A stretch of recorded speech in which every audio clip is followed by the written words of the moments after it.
The Frankfurt deal was finally closed. 6 grueling days of tense negotiations. And I had secured the European expansion my boss had been chasing for 2 relentless years. My body ached from the 9-hour flight. Exhaustion dragging at every joint. But adrenaline still hummed beneath my skin. Triumph kept me awake. Triumph kept me alive as I steered the rental car through the familiar curves of my childhood neighborhood. In the trunk sat my suitcase. Heavy with crumpled business suits and paperwork. But lighter than the weight I had carried all week. I had promised Mom I would stop by before heading back to my apartment. Promised her a quick visit. Knowing she would want to hear about my trip and probably push a plate of roast chicken in front of me. That was her love language, food and fussing.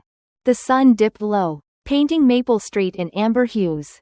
The cul-de-sac glowing like an old photograph. When I turned into the driveway, I noticed the bushes flanking the garage had finally been trimmed. Dad's work, no doubt. He never admitted it, but he liked when things looked neat. Small victories. My black pumps pinched as I stepped out of the car, smoothing down the wrinkles in my charcoal pencil skirt. My silk blouse bore the scars of the long flight, creases no dry cleaner could ever quite erase, but I still looked like what I was. A senior financial analyst who had just landed a career-defining deal. My lips curled into a smile. 1 part exhaustion, 1 part pride, as I fished the garage remote from my purse. Click, the familiar mechanical whir. The garage door lifted with its steady groan. The sound I had heard my whole life. And then, nothing. Nothing but a yawning, empty space. Where my car should have been. There was only bare concrete. A lawnmower in the corner. And Mom's boxes of gardening supplies stacked against the wall. No, no, no, no. The words tumbled out, sharp and panicked. My stomach plummeted like a stone dropped into black water. My hands went numb. And the remote clattered onto the garage floor as I rushed forward. Unable to process what my eyes were telling me. My Challenger, gone. Not my car. Not the one I had worked 6 years of 70-hour weeks to afford. Not the one that carried my grandfather's memory in every rumble of its engine. I stumbled through the side door into the kitchen. Heart hammering, throat raw. They were waiting for me. Mom, Dad, and Kendra, my sister, sat around the oak table like a tribunal. Like they had rehearsed this moment. The silence hit me first. Thick and heavy. Then came the guilt, radiating from them like heat waves off asphalt. Dad stared at his calloused hands splayed on the table. Mom twisted her wedding ring in anxious circles. Kendra straightened her shoulders, her face set with the kind of false confidence she used in her endless makeup tutorials. Avery, honey, Mom began. Her voice dipped in saccharine like she was trying to soften a blow. Don't overreact. My voice sliced the air. Where is my car? Kendra leaned forward, chin high. It's just temporary. Avenue. I'll pay it all back. Pay what back? My voice dropped. Dangerous. Trembling with fury. Your Challenger, she said too quickly. Mom glanced at Dad, who still wouldn't meet my eyes. We had to make a tough decision. Kendra needed startup capital for her business. And Dad's voice cracked the silence. Rough like sandpaper. We took it to Cornerstone Pawn. Got $45,000 for it. The world tilted. My legs nearly gave out. You did what with my car? It's just a loan against the car. Kendra rushed in. Not a sale. Once my cosmetics line launches, I'll pay it back with interest. You'll have your car back in no time. My mind splintered. Flashing back to nights hunched over spreadsheets under fluorescent lights at Bridgewater Capital. Declining vacations. Declining better apartments. Declining anything that wasn't essential while I saved. Grandpa's hands guiding mine over an engine when I was 9. These machines aren't just transportation. Avery girl. They're dreams made solid. The day I bought my Challenger. Tears streamed down my face. Not for the glossy black paint or the deep growl of the engine. But because it meant something. It was proof. Proof that my sacrifices had weight. Proof that I mattered. And now my family had stolen it. I don't care if you discovered the goddamn fountain of youth in a bottle. I hissed, cutting through Kendra's pitch. That car wasn't yours to take. Mom's lips thinned. Now, Avery, family helps family. You make plenty of money at your job. Kendra needs this chance. My breath came sharp and shallow. So you used my spare key? My title? You committed fraud. Dad flinched. Mom tried to regain her composure. We're your parents. We've always supported both our girls equally. A bitter laugh escaped my throat. Equally? That's what you call this? The air in the room shifted. Electricity crackling with betrayal. My phone buzzed in my pocket. A lifeline pulling me out of the suffocating silence. An alert from my insurance company. A lien had been placed against my vehicle. Ice flooded my veins. This wasn't just about money. This wasn't just about a car. This was about respect. Something my family had never given me. I straightened, forcing steel into my spine. My voice came out low. Steady. Terrifying even to me. You have 30 days. 30 days to get my car back. Or I press charges for fraud and theft. Charges? Mom gasped, her face paling. Against your own family? Family doesn't steal from each other. I spat, turning toward the door. I didn't look back as I grabbed my suitcase. Didn't look back as I slammed the door hard enough to rattle the framed family photos on the wall. Smiling faces that suddenly felt like lies. Because in this family, my dreams had always been disposable.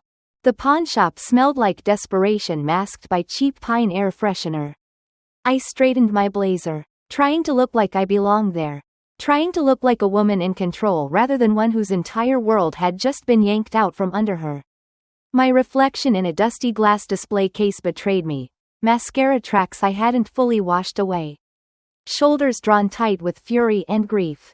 The man behind the counter wore a practiced neutrality.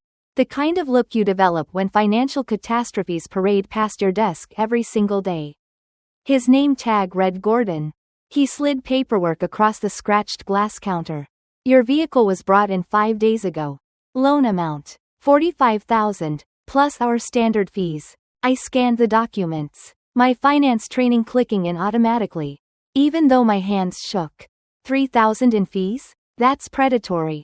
He didn't flinch. Classic car market's volatile. We take risks. And if the loan isn't repaid? My voice was sharp enough to cut glass. After 35 days, we auction the vehicle. He tapped a paragraph of fine print with one blunt finger. Full repayment required by October 3rd. Total, $48,000. The numbers blurred. Then my gaze caught on something that froze my breath. My signature. Except it wasn't mine. It was close enough to fool the pawnbroker. Close enough to slip past quick inspection, but wrong. The flourish at the end of the N was missing. My hand always curled up at the last second. A habit I'd had since middle school. This signature was a counterfeit. A betrayal scrawled in ink. This isn't my signature. Gordon's expression shifted for the first time. Discomfort creeping across his features. Ma'am, if you're suggesting fraud, I'm not suggesting. I cut him off. I'm stating. I yanked my driver's license out of my wallet. Flipped open a recent contract from my briefcase. Compare them. He studied them, eyes narrowing as he flicked between the documents and the paperwork on his desk. A muscle in his jaw ticked. I'll need to speak with my manager about this. Please do. My voice came out steadier than I felt. And while you're at it, pull the security footage from when this transaction happened. I was in Frankfurt, Germany. Do you have teleporters now? 20 minutes later, a manager joined him, gray suit. Tired eyes. They spoke in hushed tones, occasionally glancing at me like I was a grenade waiting to go off. When the manager finally turned toward me, his expression had shifted from dismissive to grim. We can file a police report immediately, he said carefully. This looks like clear identity fraud. The word police made my throat close. I wasn't ready. I wasn't ready to drag my family into court. Not yet. The betrayal was still raw. Too fresh to wrap in the stiff language of statutes and felonies. I need time to think, I said finally, tucking the forged documents back into the folder. The manager nodded, though his eyes told me he thought I was making a mistake. Back in my apartment, I collapsed onto the couch without even taking off my coat. On the coffee table sat a family photo album. One I hadn't opened in years. My hands trembled as I pulled it onto my lap. The plastic pages crinkling with the weight of memories. Kendra's 16th birthday. A garden party with 40 guests. A professional photographer. And a cake taller than she was. I flipped to the next page. My 16th? Nothing. No photos. No party. Just me, working a part-time job at the mall to save for college application fees. Next. Kendra's high school graduation. Dad had rented a limousine. My college graduation? An empty chair where my parents should have been. Their flight, cancelled, despite clear skies. They made it to Kendra's dance recital the next day without a hitch. Christmas 2018. Kendra stood beside a shiny red Volkswagen with a massive bow. The kind from commercials. Me? I sat on the couch clutching a department store sweater. My smile tight. My eyes already knowing the truth. The pattern wasn't just favoritism. It was a lifetime of sacrifices. My sacrifices. The phone jolted me from the spiral. Uncle Harvey's name lit up the screen. I just heard. He barked without preamble. Your mother called me, trying to spin the story. And what version did she tell you? My voice sounded bone-weary. That you're overreacting. That, family helps family. His snort of disgust rattled through the receiver. This isn't right. Avery. You know it. I do know it. The tears pressed again. I didn't think they'd go this far. What are you going to do? He asked. I don't know yet. After Harvey hung up, Aunt Patricia called. Dad's sister. Always the peacemaker. They were just trying to help Kendra succeed. She pleaded. Gerald feels terrible. Can't you find some compassion? The doorbell saved me from answering. Jessica, my coworker, stood there holding a bag from our favorite Thai place. Her eyes widened when she saw me. You look like hell. I laughed for the first time in days. Thanks for the honesty. Over spicy noodles. I poured everything out, every detail, every betrayal. Jessica's outrage burned hotter than my own. You know this is criminal, right? She demanded, filling my wine glass. They stole your car. I know. My fork clinked against the plate. If anyone else had done this. But it wasn't anyone else. It was your family. Her voice softened. That makes it worse. Avery. Not better. I stared into my glass. The red wine blurring into something darker. She was right. The next morning, I texted Kendra. Coffee. Noon. The cafe near your apartment. Just us. She was already there when I arrived. Oversized sunglasses shielding her face though the sky was gray. She fiddled with her phone until I sat down. Then pasted on a smile. Let me see the business plan. I said. Her head jerked up. What? The business plan. Financial projections. Marketing strategy. You know. The things any legitimate startup has before it gambles with $45,000 of someone else's property. She blinked. Then fumbled in her bag. Producing. A mood board. Collages of makeup looks. A handwritten list of potential product names. Crude sketches of packaging. No supplier contracts. No financial breakdown. No formulas. This is it? My voice was dangerously quiet. It's a creative business, she said weakly, more fluid. Stop. I raised a hand. This is what you stole my car for? This? Her lower lip trembled. I just needed a chance. To prove myself. To finally be like you.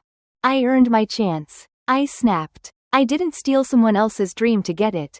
Her shoulders slumped. And for the first time, she looked small. The first shipment arrived yesterday. She admitted. Half the containers cracked. Customers are already complaining online. The formula separates after a few hours. Everything's falling apart. My phone buzzed. A text from Kendra. I need more money to fix this. Just a little more, please. Avery. I'm desperate. She watched me read it. Her expression pleading. I set the phone face down on the table. Not a penny more. Her face crumpled. I don't know how to fix it. You'd better figure it out. I said, standing. The clock is ticking. 10 days after the garage revelation. Kendra's so-called business was in ruins. I tracked its collapse like watching a slow-motion car crash I couldn't stop. Day 3. Suppliers refused further shipments after bounced payments. Day 5. Refund demands flooded her social media pages. Angry customers posting photos of leaking jars and separated formulas. Day 7. Her business account was frozen by the bank. Day 10. She barricaded herself in her apartment. Ignoring calls from everyone, even mom. Meanwhile, I sat in my office at Bridgewater Capital, staring at spreadsheets that refused to stay in focus. The Frankfurt acquisition, the deal I had bled for, dangled by a thread because I couldn't think straight. My mind kept circling back to the empty space in the garage. The forged signature, the hollow sound of betrayal. My desk phone rang. Director Palmer's voice carried that firm edge that usually meant trouble. Avery, I need those final projections by 4. And his tone softened. You look exhausted. Is everything okay at home? I forced a professional smile into my voice. Everything's fine. You'll have them within the hour. The lie tasted bitter. Nothing was fine. That Sunday, I parked the rental on the curb outside my parents' house instead of pulling into the driveway where my Challenger should have been. A petty rebellion, but it felt necessary. The scent of Mom's pot roast hit me the second I stepped inside. Her peace offering perfuming the air. Dad sat hunched at the table, his shoulders sagging under invisible weight. Mom fussed with the good china, the plates reserved for Christmas or crises. Kendra arrived late, sunglasses hiding her puffy eyes. Her once confident stride replaced with something hesitant. We sat in silence, the scrape of cutlery against porcelain the only sound. Finally, Mom broke the tension. Kendra's having a difficult time with her business. She patted Kendra's hand like a wounded child. Everyone fails sometimes. This isn't about failure, I said, setting my fork down. It's about theft. Dad cleared his throat, voice hoarse. We thought we were helping. We wanted Kendra to have her chance. At my expense. The words came sharper than I intended, slicing through their fragile excuses. You didn't just take a car. You took everything it represented. Kendra flinched. Honey, it's just a vehicle, Mom started. No. My voice was steady, my insides anything but. It was 6 years of overtime. It was missed vacations. It was Grandpa's legacy. It was proof that my sacrifices meant something. The doorbell rang, mercifully cutting the silence. Dad returned a moment later with Uncle Harvey looming behind him. Broad shoulders, scowl already carved into his face. He didn't waste time. What the hell were you thinking? Gerald? His voice thundered across the dining room. His eyes locked on mine. Avery called me. Mom's spine stiffened. This is a family matter. Harvey. Exactly why I'm here. He pulled out a chair and sat beside me. Someone has to speak for the member of this family you're throwing under the bus. Dad's face flushed red. Now wait just a minute. No. You wait. Harvey shot back. My pulse thundered in my ears. I reached into my briefcase, fingers brushing over the folder I had prepared. Leather cool against my skin. It felt like a weapon. I laid 3 documents on the table. The vehicle title, a copy of fraud statutes, and pawnshop regulations outlining sentencing guidelines. This is a felony, I said flatly. Title fraud. 2 to 5 years of prison time. Plus restitution. The papers hit the table like grenades. Mom's face drained of color. You wouldn't. I don't want to, I admitted, and the honesty surprised me. Despite everything, I didn't want to destroy them. But you need to understand the damage you've done. For the first time since this nightmare began. Dad looked at the documents. Really looked. His voice cracked when he finally spoke. Prison time? Yes. I kept my voice clinical. Detached. 2 to 5 years. And that's assuming the court goes easy. Mom broke down into ragged sobs. Not the manipulative kind she sometimes used. But raw, ugly, shaking tears. Dad reached for her hand. His own eyes wet. What have we done to you? To us? Kendra removed her sunglasses, revealing red-rimmed eyes. Her voice cracked. This is my fault. I pushed them. I told them it would be temporary. That you'd understand once the business took off. I never thought it would fall apart so fast.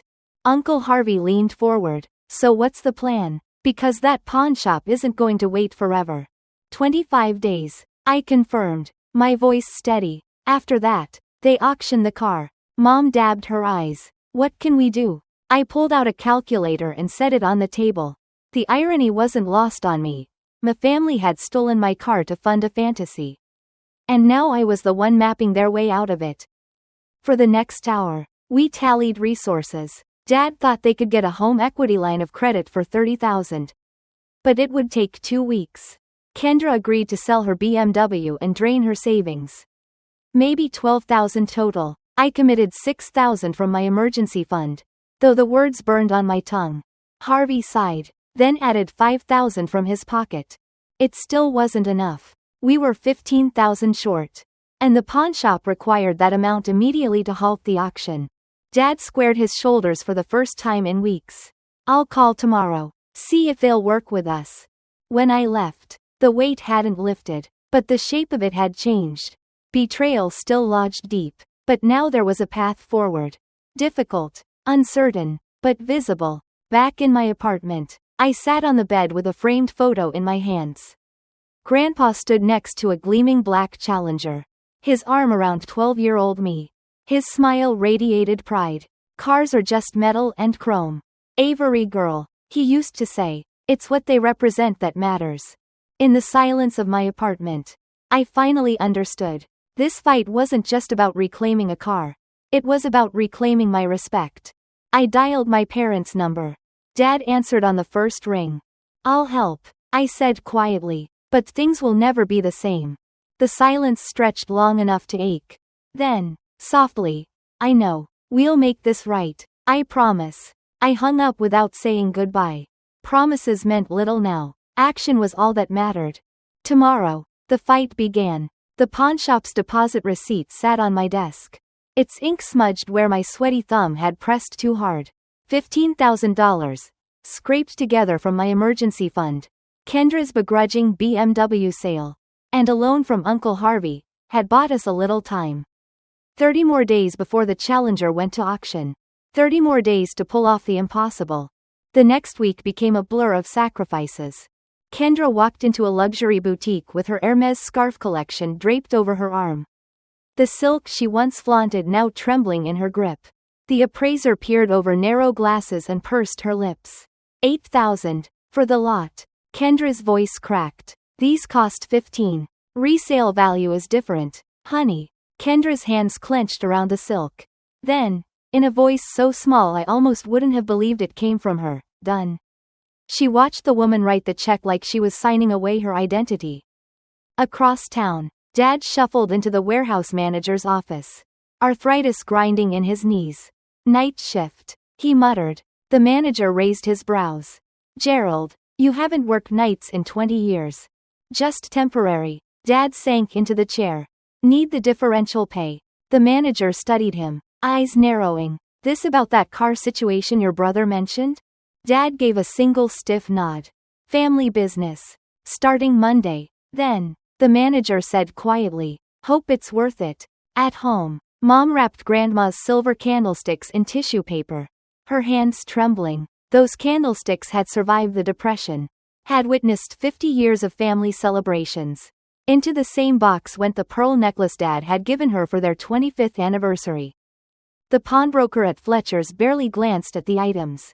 3,000. Mom swallowed hard. They're worth more. Not to me. She signed the receipt anyway. My own sacrifices came in sleepless nights and skipped meals. The Frankfurt deal still demanded my attention. But I took on extra accounts. Pushing for the performance bonus that now meant the difference between redemption and ruin. My boss had noticed the shadows under my eyes but said nothing. Maybe he knew better than to press. Jessica, my coworker, stopped by one night with takeout. They're making progress, she said between bites of lo mein. Your sister called me. You know. I blinked. She called you? Wanted to know if our financial group was hiring for entry level. Jessica twirled noodles around her fork. I nearly choked. Later that week, I spotted Kendra across the mall food court. For a second, I didn't recognize her. Black slacks. A plain white button-down. No designer labels. No gleaming jewelry. She shifted nervously outside Nordstrom's employee entrance. Her first day. When my phone rang that night. Her voice was smaller than I'd ever heard. I had no idea, she said. 8 hours on my feet. People treating me like furniture. And you've been doing 70-hour weeks for years. Her voice broke. All those times I called you boring for canceling plans. You weren't boring. You were being responsible. Her words didn't fix anything. But they cracked something open. For the first time, She was seeing me. 3 days later, we met at the coffee shop halfway between our apartments. Kendra ordered a plain black coffee instead of her usual triple-shot caramel monstrosity. Her makeup was subtle, her nails unpolished. She didn't waste time. I was entitled. I was selfish. I'm sorry, Avery. Not just for the car, for everything. I wrapped my hands around my mug, letting the warmth soak into my palms. Pretty words. Ken. I know. She nodded, eyes steady. Actions speak louder. I'm trying to show you now. At my parents' house, Dad spread bank statements across the kitchen table, the overhead light harsh on his weary face. His pen scratched uselessly over numbers that refused to balance. Gerald, Mom called softly from the study. She appeared holding a stack of papers, her hands shaking. Did you know about these? Dad frowned. About what? Loan applications, credit cards, personal loans, buy now pay later accounts. She flipped through them with disbelief. Nearly $80,000, all in Kendra's handwriting. Silence swallowed the room. Dad dropped his pen. Mom's face crumpled. We had no idea. The next morning, they sat across from Mr. Winters at the credit union, the financial advisor they'd trusted for 2 decades. He removed his glasses and rubbed his temples. This home equity line will delay your retirement by at least 5 years. He explained gently. And that's if nothing else goes wrong. Mom stared at her hands, her wedding ring loose on her thinning finger.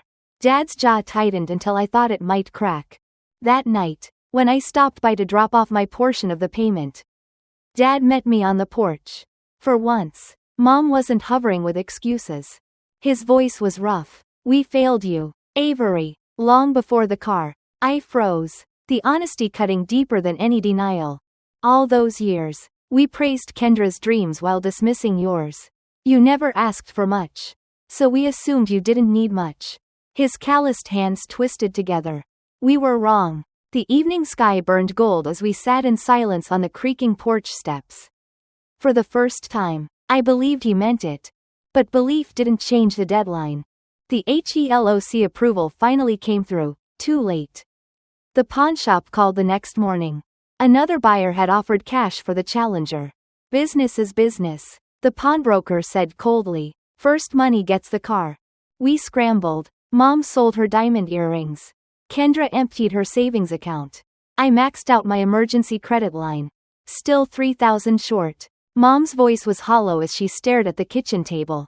It's not enough. The deadline is tomorrow. The doorbell rang. Uncle Harvey stood on the porch, checkbook in hand. Family helps family, he said, echoing Mom's words from weeks earlier, but with an entirely different meaning. The next morning, we crowded into the bank, every eye glued to the clock. The manager processed the wire transfer while Dad's hand trembled on the pen. At 11:42, confirmation popped up on the screen. Payment received. We exhaled as one. For the first time in weeks. Hope flickered. The early morning sun gleamed off chrome as I stood in front of Cornerstone Pawn. The cashier's check still damp in my trembling hand. 30 days of chaos, sacrifices, fights, tears, had led to this moment. $48,000, every penny accounted for. Inside, the same pawnbroker sat behind the counter. His eyes flicked up with recognition. Miss Martin, he slid paperwork across the glass. Here for your vehicle. I nodded, unable to speak. My signature looked foreign as I scrawled it across line after line. The pen shaking between my fingers. The pawnbroker counted the check twice before handing over a folder. Inside, my title, and a set of keys. All square, he said, but I barely heard him. The keys weighed heavy in my palm, colder than I remembered, as though they carried the chill of betrayal. My throat tightened, my vision blurred. Outside, the Challenger sat waiting. Black paint gleamed as if untouched by the indignity of being held hostage. My hands trembled as I ran my fingertips over the hood, searching for scratches, for proof of mistreatment. None. The chrome trim threw sunlight in blinding flashes. They detailed it yesterday. The broker called from behind me. Policy before return. I didn't answer. The engine roared to life. That deep, familiar growl vibrating through the seat and into my bones. I should have felt triumphant. Instead, The victory tasted like ashes. Because Grandpa's words echoed louder than the engine. Cars are just metal and chrome. It's what they represent that matters. And what did this car represent now? Not just years of sacrifice. Not just my dream. But the truth that my family had seen my dream as disposable. Tears streamed unchecked down my face as I pulled away from the pawnshop. Each mile put distance between me and betrayal. But no distance could erase the scar. By the time I reached my apartment, my cheeks were soaked. Mascara probably streaked like war paint. But my car was home. 3 days later, my phone buzzed with a text from Mom. Sunday dinner? 5-page M. Dad's grilling steaks. The words landed like a stone in my gut. I considered typing no. I considered ignoring it altogether. Instead, I typed, I'll be there. Some conversations can't happen over text. Sunday arrived with perfect spring weather. The Challenger's engine announced my arrival before I even turned into the driveway. Dad stood at the grill. Spatula frozen mid-flip. Mom hovered in the doorway, wringing a dish towel. Dinner was awkward silence broken by small talk about potatoes and weather. Kendra pushed food around her plate, eyes downcast. Nobody dared mention the Challenger parked outside, its presence like a ghost haunting the table. Finally, Dad cleared his throat. He set down his fork with deliberate care and pulled a folded paper from his pocket. His hands shook. Avery, he began, voice formal, almost like a stranger's. I've prepared some things I'd like to say. He unfolded the paper, his eyes darting between it and me. I betrayed your trust. I violated your property rights. I failed in my duty as your father to protect what mattered to you. Each sentence sounded rehearsed, but the tremor in his voice was real. Mom reached across the table, tears spilling freely. Please forgive us, sweetheart. We were wrong, so terribly wrong. Kendra straightened in her chair. I've been working at Macy's for 3 weeks now, she said, pulling out a small notebook. I created a budget plan to pay back my portion. It'll take time, but I'll return every penny. They looked at me with faces tight with hope and fear. I set my napkin beside my plate. Healing takes time. Trust isn't rebuilt overnight. Relief rippled through the room. Though no one smiled, they knew this wasn't forgiveness. It was something more fragile, a willingness to try. 2 days later, I sat across from Rachel Hallman, a lawyer whose business card had been burning a hole in my wallet for weeks. She adjusted her glasses and scanned the paperwork. You have a solid case for criminal charges. Title fraud. Identity theft. Your parents could face serious consequences. I stared at the family photo on her desk. 3 generations in matching sweaters. Smiling like everything was perfect. What are my other options? A legally binding repayment agreement. Rachel said. Formal, enforceable, without involving the courts. The next Sunday, we gathered around my parents' dining room table again. Uncle Harvey sat beside me, his presence solid as a wall. One by one, my parents and Kendra signed the contracts. Monthly payments for 2 years. I explained, my voice steadier than I felt. With interest. Dad's hand shook as he signed. But he met my gaze without flinching. We'll honor this, Avery. Every term. For the first time, the power had shifted. My boundaries weren't just words, they were law. I never wanted this kind of authority over you, I admitted later, as Harvey walked me to my car. Sometimes respect has to be enforced before it can be freely given. He replied, squeezing my shoulder. The extended family reunion came the next month. Potato salad, cheap wine, laughter that didn't reach everyone's eyes. Aunt Patricia cornered me, glass tilting precariously. Everyone makes mistakes. Dear, you've made your point. Time to let it go. Harvey appeared at my side. Immovable as an oak. They need to own what they did. No minimizing. The backyard went quiet as Kendra stepped forward. Shoulders squared despite the tremor in her voice. I manipulated my parents. I played on their favoritism. But they chose to betray Avery. We're all accountable. Gasps rippled through the crowd. Aunt Patricia's mouth snapped shut. Cousin Mike gave me a solemn nod of respect. Something shifted that day. Decades of enabling cracked under the weight of truth. Later that week, I changed the garage code at my parents' house. Installed a security system in the Challenger. Mom asked quietly, "Will you leave us a spare key? Just in case of emergency?" I met her eyes and shook my head. "No, I won't." She nodded, lips pressed tight. The message was clear. Some boundaries don't need explanation. The mountain curves unfolded before me like a beckoning hand. Golden light spilling across the Colorado Rockies. I downshifted, the Challenger responding with a deep rumble that vibrated through the steering wheel and into my bones. 1 year had passed since I almost lost her. And driving still felt like coming home. "You were right, Grandpa," I whispered, patting the dashboard. The glossy black paint gleamed under the morning sun. A mirror reflecting back everything I had fought for. For months after the pawnshop ordeal, my shoulders had stayed locked with tension. My chest a knot of anger and grief. But now, as the mountain air rushed through open windows, something had shifted. The knot had loosened. The constant hitch in my breath had eased. For the first time, I wasn't driving with betrayal shadowing the passenger seat. Last week's dinner replayed in my mind.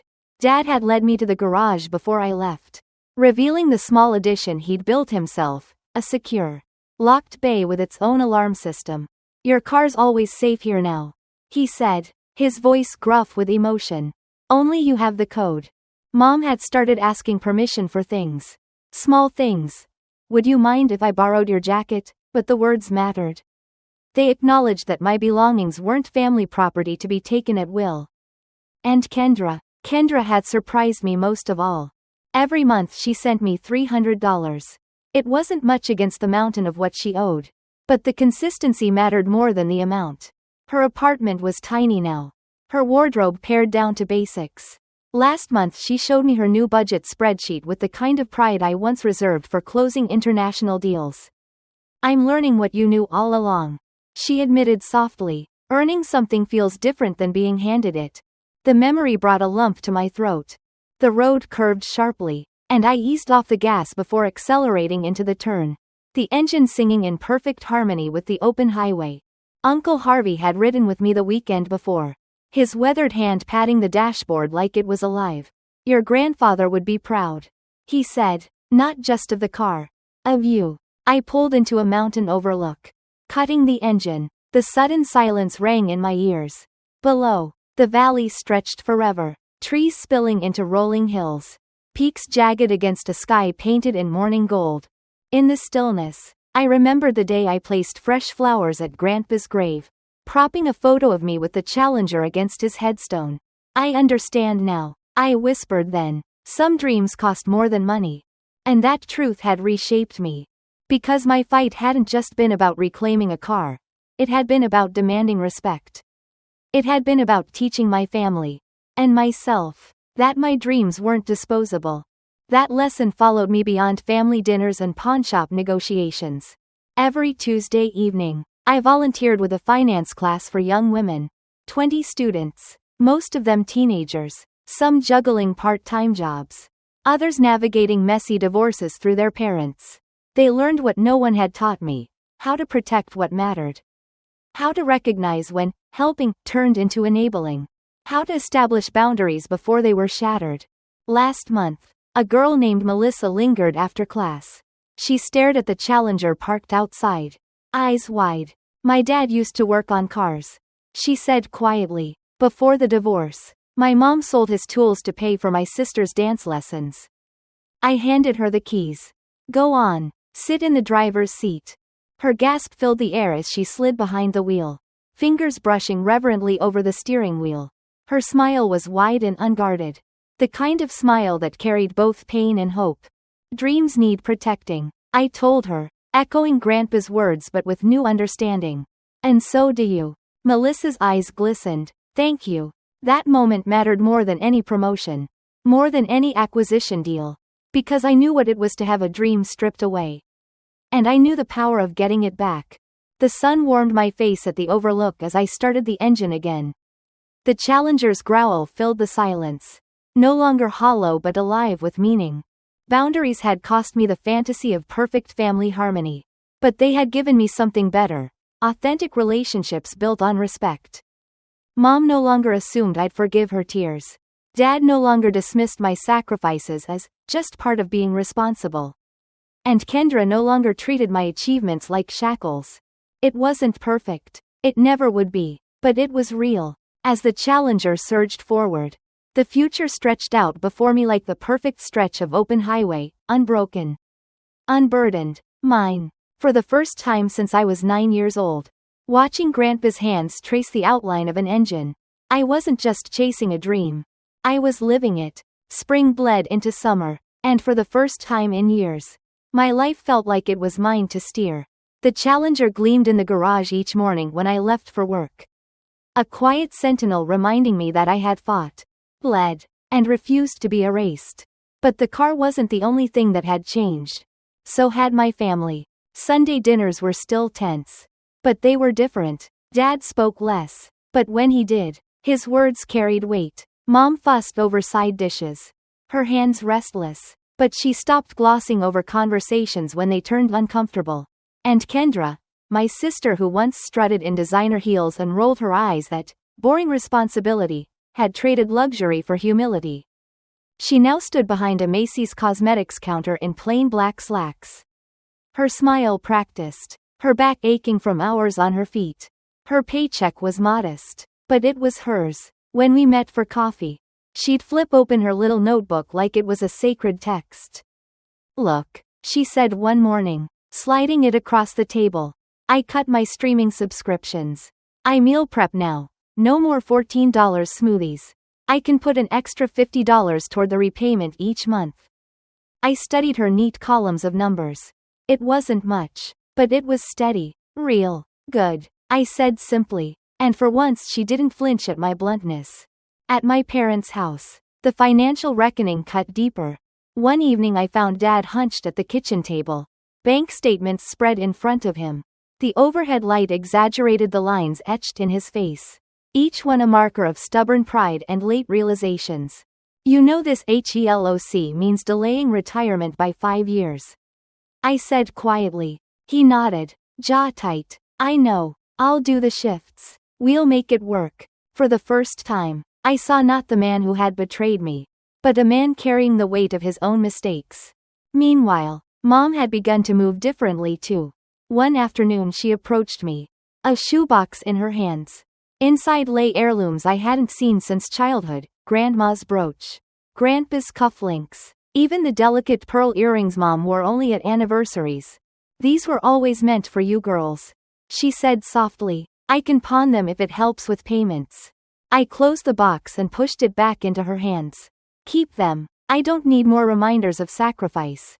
I need respect." Her eyes filled, but she didn't argue. The extended family reunion that summer became a turning point. The backyard buzzed with chatter. Cousins tossing footballs, aunts balancing paper plates of potato salad. I felt eyes following me, whispers trailing behind. Everyone knew about the car by now. Aunt Patricia cornered me near the buffet, wine glass tilting dangerously in her hand. "Sweetheart, everyone makes mistakes," she cooed. "You've made your point. Time to let it go." Before I could answer, Harvey appeared at my side. Solid as ever. "They need to own what they did," he said firmly. "No minimizing." The crowd hushed as Kendra stepped forward. Her voice trembled, but her back was straight. "I manipulated my parents," she admitted, loud enough for the entire yard to hear. "I played on their favoritism. But they chose to betray Avery. We're all accountable." Gasps rippled through the gathering. Aunt Patricia's mouth snapped shut. Cousin Mike gave me a solemn nod, like he finally saw me clearly. Something shifted that day, a crack in decades of denial. Still, forgiveness wasn't instant. The following week, Mom approached me again as I packed up leftovers after Sunday dinner. "Would you mind if I borrowed your serving dish for Patricia's luncheon?" she asked carefully. It was such a small request. Almost laughable, but the words stopped me cold. Because a year ago, she would have taken it without asking. Assuming family meant free rein. "Yes," I said finally. "You can borrow it." Her shoulders relaxed, gratitude flickering across her face. And that became the pattern. Small acknowledgements, tentative respect, fragile, but growing. Meanwhile, Kendra continued her slow climb. She traded designer handbags for second-hand totes. Nights out for early mornings. Her social media shifted from curated glamour to candid updates, budget spreadsheets, humble workdays, even photos of herself stocking shelves. People respect honesty more than filters, she told me once, her eyes earnest. For the first time, I feel real. I didn't say it out loud, but pride stirred in my chest. Then came the moment I hadn't expected. One Saturday morning, Dad called me into the garage. He stood beside the Challenger, a new security system blinking beneath the dashboard. Installed it myself, he said, voice gruff. Separate alarm from the house. Only you have the code. I swallowed hard. Thank you. His eyes met mine, steady, filled with something I hadn't seen in years, respect. Later that afternoon, I took the Challenger up the mountain roads again. The engine's growl filled the open air. Not hollow, but whole. Each curve, each mile, felt like reclamation, not just of a car, but of myself. At the overlook, I killed the engine and sat in silence. Below, the valley stretched wide, the Rockies standing sentinel. I thought of Grandpa's hands guiding mine over an engine. His voice sure, cars are just metal and chrome. It's what they represent that matters. And now, the Challenger represented not just sacrifice, but boundaries, not just dreams, but respect hard won. When I started the engine again, I felt lighter. For the first time, my family was learning the lesson I had always carried. Dreams weren't disposable. And neither was I. Autumn arrived with crisp air and leaves painting the streets in amber and scarlet. The Challenger gleamed in my garage, safe behind reinforced locks, its polished body catching the golden light of shorter days. Every time I walked past it, I felt the weight of what had happened, and the strength of what I had reclaimed. But the story didn't end with getting my car back. The real change was slower, more subtle, like tectonic plates shifting beneath the surface. 2 months after the reunion, we signed the repayment contracts again in front of Rachel Hallman, my lawyer. My parents sat stiff-backed at the table, Kendra between them, her hands folded tightly. Uncle Harvey stood by my side, steady as ever. This agreement, Rachel said clearly, requires monthly payments for 2 years. Interest included. Failure to comply means Avery may pursue legal action. Dad's hand trembled as he signed. Mom's lips pressed thin, her signature shaky. Kendra exhaled as she scrawled her name. For the first time in my life, I felt my boundaries weren't just spoken. They were law. Afterward, Harvey walked me to my car. You didn't destroy them, he said. You gave them a chance to rebuild. That takes more strength than pressing charges. I nodded, though my throat felt tight. Because he was right. I hadn't chosen vengeance. I had chosen accountability. Sunday dinners slowly shifted from tension to something resembling truth. The first time Dad looked me in the eye and asked, "How's work?" without following it up with praise for Kendra. I almost didn't know how to answer. Mom learned to sit with discomfort instead of filling silence with excuses. And Kendra, she continued to surprise me. She made her payments, small but consistent, each month like clockwork. She traded shopping sprees for budgeting apps, brunches for meal prep. She posted less online, lived more offline. And one evening, she handed me an envelope with her handwritten budget tucked inside.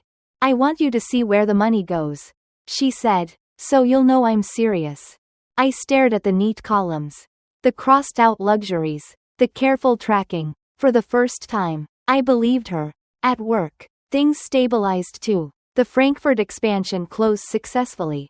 My projections earning Palmer's praise. "You've got steel in you, Avery," he said. "Not just brains, steel." I smiled, thinking of everything it had taken to get here. He had no idea. But the greatest change came outside the office. The finance class 1 taught on Tuesday evenings grew from 20 students to 40. Girls with big dreams, young women juggling jobs, mothers trying to rebuild after divorces. I taught them what no one had taught me: how to read contracts, how to protect assets, how to say no when family asked for sacrifices that cut too deep. One evening, Melissa, the teenager who had once sat in the Challenger, pulled me aside. My mom wanted to sell my laptop to pay for my brother's sports camp. She confessed, but I told her no. I told her my future mattered too. Pride surged through me. Good, I said. That's exactly what this class is about. She smiled shyly. I learned it from you. Later that night, I drove home under a sky full of stars. The Challenger's headlights carving the darkness. For the first time, I felt the full circle of Grandpa's wisdom. Cars are just metal and chrome. It's what they represent that matters. And what mine represented now was more than sacrifice. It was legacy. It was boundaries. It was proof that respect, once fought for, could never again be taken lightly. At Thanksgiving, we gathered again, family spread across the dining room, laughter threading through the air. Mom's cooking filled the table. Dad carved the turkey with care. But this time, when he raised his glass, his toast was different. To Avery, he said, voice thick, for teaching us what respect looks like. For reminding us that dreams matter. Every eye turned toward me. My cheeks burned, but I held my head high. Because this time, it wasn't false praise. It was recognition. Kendra squeezed my hand under the table. Thank you, she whispered. Later, as I slipped into my coat, Dad walked me to the door. The night air was sharp. The sky clear. He hesitated, then pressed a small key into my palm. It's for the garage edition.